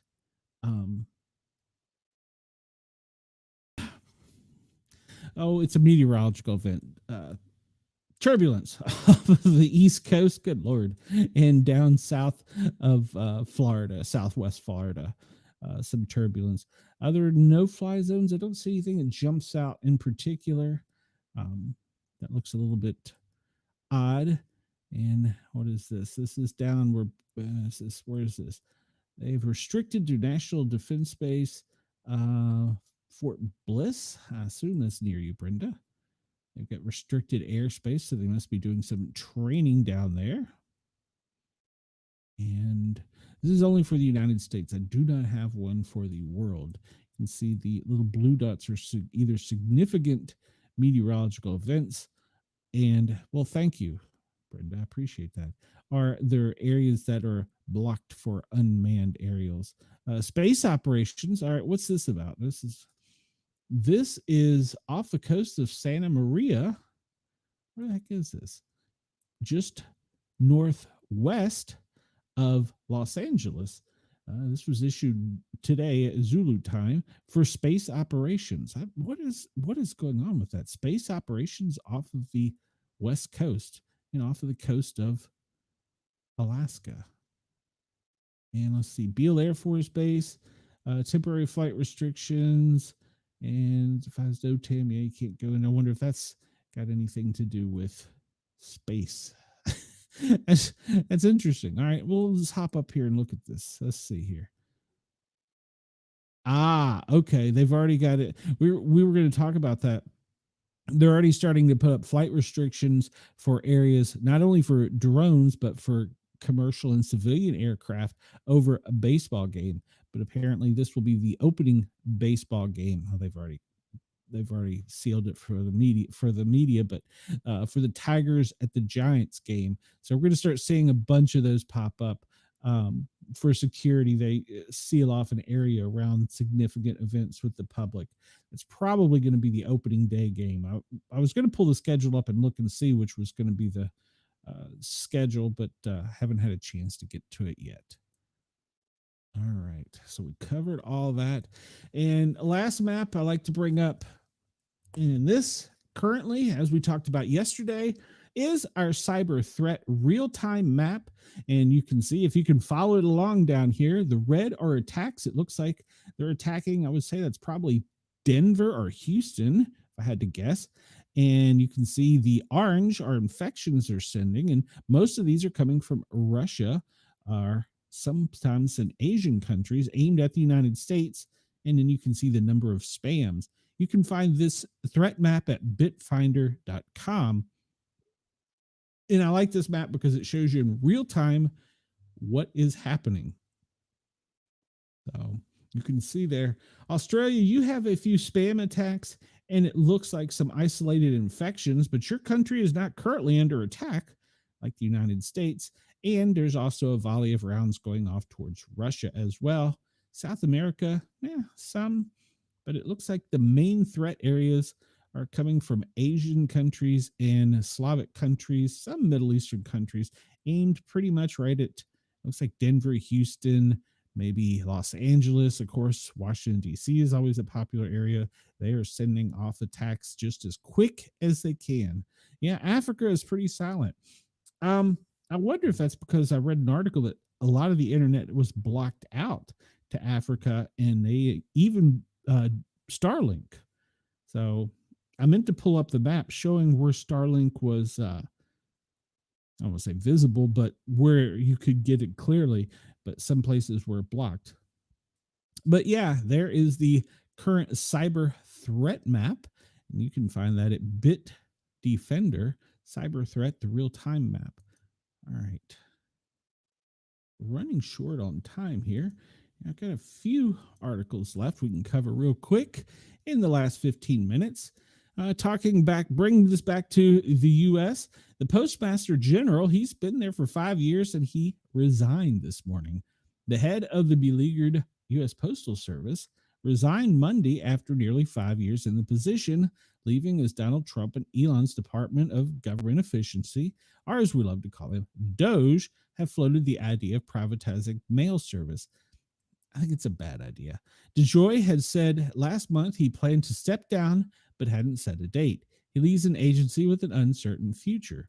Trump said he is considering putting the USPS under the control of the Commerce Department in an attempt to stop losses at the $78 billion a year agency, which has operated as an independent entity since 1970. It has struggled at times to balance the books with the decline of first-class mail. Yeah, I agree with you, Beyond the Box. Deputy Postmaster Doug Tulino will take the role until the Postal Service Board of Governors names a permanent replacement. All right, so he became Postmaster General in the spring of 20 during Trump's first term. He was a Republican donor who owned a logistics business and was the first person to hold the position in nearly 2 decades who was not a career postal employee. His tenure was marked by COVID, surges in mail election ballots, and an effort to stem losses through costs and service cuts. So he's had quite a turbulent time while he's been there. Okay, we can do that beyond the box. I believe strongly that the organization is a well-positioned and capable of carrying forward and fully implementing many strategies and initiatives that can compose our transformation and modernization. And I've been working closely with the deputy postmaster to prepare for this transition, he said in a statement. Much work remains that is necessary to sustain our positive trajectory. The National Association of Letter Carriers said in a statement Monday that the union stands ready to work with whomever the board selects as the next Postmaster General. The future of the Postal Service is online, and choosing someone with innovative ideas and appreciation for our constitutionally mandated service is essential. The Postal Service Board of Governors said Monday in a statement that they had retained global search firm Egon Zehnder to help find the agency's next leader. There's no established timeline for the announcement of the next Postmaster General, so they are looking. If you're interested in the job, you can apply. Earlier this month, they said DOGE planned to cut 10,000 workers and trim billions of dollars from the budget. All right, well, USPS workers, including mail carriers, have gathered over the past few weeks to protest the cuts in a plan they say will dismantle the service. Critics of the plan fear negative effects of the cuts will be felt across the country, and Democrat leaders from Virginia said that in response, the turning of the service to DOGE would result in it being undermined and privatized. USPS employs 640,000 workers who deliver mail, medicine, election ballots, and packages across the country from inner cities to rural areas and far-flung islands. It's been largely self-funded since the 70s. The bulk of its $78.5 billion, that's what that be, budget comes from customer fees, according to congressional research. Congress provides a relatively small appropriation, about $50 million in each fiscal year since 2023, to subsidize free and reduced cost mail. I do not think we need to privatize the USPS. It used to at one point be one of the leading deliverers, I don't know, couriers in the world. So, yeah, we'll hop past this real quick. So we'll go over a little sports news. I won't bore you too much with it, but Tennessee fast pitch softball. Well, pitcher Carolyn Pickens has thrown the fastest pitch in college softball history. All right. So the reigning SEC pitcher of the year was facing off against the University of Arkansas when she fired a strike clocked at 78.2 miles per hour, the fastest in the history of recorded college softball.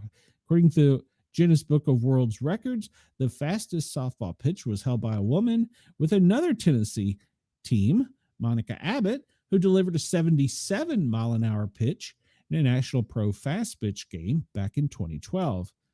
All right, so congratulations to them. That is a tough pitch. They had that celebrity game where she pitched to you're correct. And Monica Abbott, I've met her. She also was amazing.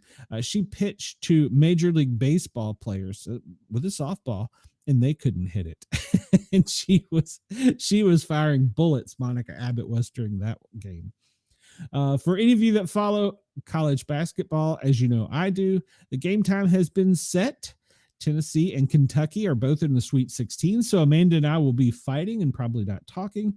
The number 2 seed Vols face the number 3 seed Kentucky at 7:39 p.m. Eastern on TBS.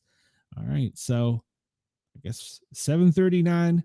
Amanda and I will be shooting messages back and forth, ridiculing each other. They're both looking to make it to the Elite Eight and advance their way in the tournament. Deion Sanders, if you're familiar with him, wants to shoot down a lie about his draft preference for his son. The rumor had floated that he was wanting his son to go to the New York Giants and hoping that he will be a top 10 pick. So we'll see how that happens. But so far, he's saying that is a lie. And whatever God chooses for them, we will take. But there were posts all over X. Let's hope it's New York. Yeah. There was also some posts where Deion was trending about him being the 22nd rated quarterback or coach in college football and that he could do better. So other news, NFL and Under Armour have agreed to a long-term contract as the official shoe and glove partner. Under Armour, we're passionate about our nurturing talent and transforming into athletes' performance. That transforms into athlete performance. And they're going to continue for a long term. Let's see if we can see here how many years. But I'm sure that's going to be billions. They've had it since 2021, and they've had many players who have endorsed them along the way. And it appears they are going to continue this collaboration through 2038. Adidas has its own footwear and glove partnership as well, but it's much smaller. All right. I'm sure that's lots of money. We talked about MLB opening day. It's a little bit further down the road. It is Thursday, but we're not going to talk about the games in Japan. They don't really count. March 27th, it's going to be the longest opening day in MLB history. It's going to kick off on ESPN, and it's going to be the Brewers. The first of the day will be the Brewers Yankees. Late afternoon matchup will be the Dodgers and Tigers. We saw they've already cleared the airway for that. The Rays and the Rockies will play their first game later that evening. So the opening day schedule, you can find it on MLB.com or ESPN. But it looks like starting at 3 o'clock on Thursday, March 27th, there's going to be opening day. And the Brewers and the Yankees are going to be the first one, followed by my fan favorite, Baltimore Orioles at Toronto Blue Jays. Later in the afternoon, you have Boston at Texas. You have Philly at Washington. That'll be an interesting game. You'll have Cleveland at Kansas City, the New York Mets at the Houston Astros. The San Francisco Giants will go to Cincinnati. My Braves will open up in San Diego, Los Angeles, and will play the White Sox. Chris, I know you're not White Sox fans. And the Pirates will play in Miami against the Marlins. Minnesota will travel to St. Louis for an afternoon game. The first evening game is the Tigers-Dodgers on ESPN. And then later that night, I don't know if you'll be able to see it here in the East. Yes. All right. So I do have some sports fans in my chat. Yes. Go Yankees. I'm sorry, I'm not a fan. Go Cubs for KG and Chris. I'm not sure where you'll see it, but the Cubs are opening at 10:10 p.m. in Arizona. The West Coast games will be the Athletics. They do not have a town name. They're just the Athletics, because for the next 2 seasons, they won't have a permanent home until they get to Las Vegas. So they are just the Athletics, but the Athletics will be in Seattle. The Rockies, the Colorado Rockies, will travel to Tampa Bay. I'm not sure where their stadium is going to be located since theirs was taken out by the hurricane. I've heard several deals were canceled along the way for that, but I don't know. We'll see. Real quick, scanning any other sports headlines in the last 5 minutes. See if there's anything great. I still have not heard if Aaron Rodgers is going to come back to the NFL or if he's going to just retire, which he probably should. We looked at the games for MLB and where they're starting. There's some headlines out about that. Of course, a lot of fantasy baseball is starting. The NBA, there's some headlines there. Mark Bibby is named head coach of Sacramento State. I saw in XFL, UFL, one of the colleges left the Washington, D.C. team to go to the coach of a Tennessee college game. I saw that headline. Let's see. The props and bets on Alex Ovechkin's record chase. If you remember, we covered that a few weeks ago. He has scored the most goals in history, or he will score the most goals in history with the next one. And so there's bets on that, when it will take place. We'll scan down real quick. College football doesn't look like there's much there. Men's college basketball, wow, there has been so much news out of that. I could make a show completely on that, as well as the women's college basketball. And Tennessee is also in the Sweet 16 there. I could make almost a whole show about both of those. NASCAR, that was over the weekend. Kyle Larson won. Didn't see any sport news. And Ken, KG, you need to get me some updates on Australian football. So let's see. Yesterday, in women's college basketball, USC defeated Mississippi State. UConn beat South Dakota. Oklahoma beat Iowa. And Maryland beat Alabama. There you go, Bobby. Alabama lost. So, all right, that's going to wrap up that for today. We will discontinue that because we're getting close to the end. Now, we're going to remind everybody that's listening to us on Radio X in Australia, Yerg's Radio, and Rainbow Radio, please come over. We're so close to monetization on this channel. If you come over to the Para or Normal Guys, 3 words, guys spelled with a Z, or search out the Sportcat Show and find us, or you can search out Sportcat's Daily Gazette. We would really appreciate it. It would help us get monetized. So far, we have got 750, and we need to get to 1,000. And we can do it with your help and support. I'm not asking unless you want. The links are in the chat or in the show description. If you want to buy me a Mountain Dew, that's all that's getting me through these things, guys and gals. I promise you that, especially today. You can do that. If you want to shoot me an email, it'll also be in the show description. You can go to sportcat@protonmail.com and shoot me a message. Or if you have a voice message you'd like to send me, a voicemail, I'd love to play it. You can go to speakpipe.com/sportcat, shoot me a message, and we will play it on the air. If you say some dirty words, I'll have to bleep it. But otherwise, I'll play it on the air, even if you're complaining about me and my poor enunciation at times. I can't help it. Yeah, that's me. So, but yeah, everybody, I appreciate the support of Yerg's Radio and Rainbow Radio. Ross does an amazing job and has helped promote us and get our word spread out throughout the world. Hopefully he'll help us to continue to grow. We're also on WRQ. No, that's not right. Pine Island FM in Florida on tape delay were played overnight. WZQY in Pine Island, Florida, we were there, as well as later this afternoon. This will go out on Spotify, Amazon, and all places you find things like that. I'm not sure how I did that, Brenda. I hope that you're okay. You might want to hit the yeah, Chris says don't talk gang shit. Radio Exit Australia, I appreciate everything you do. Good day to you. I will see everybody tomorrow at 1 o'clock Eastern. In case I don't see you, good afternoon, good evening, and good night. That's right. In case I don't see you, good afternoon, good evening, and good night to you. No matter what part of the world you're in, have a great morning, evening, or night. I will see you in 24 hours.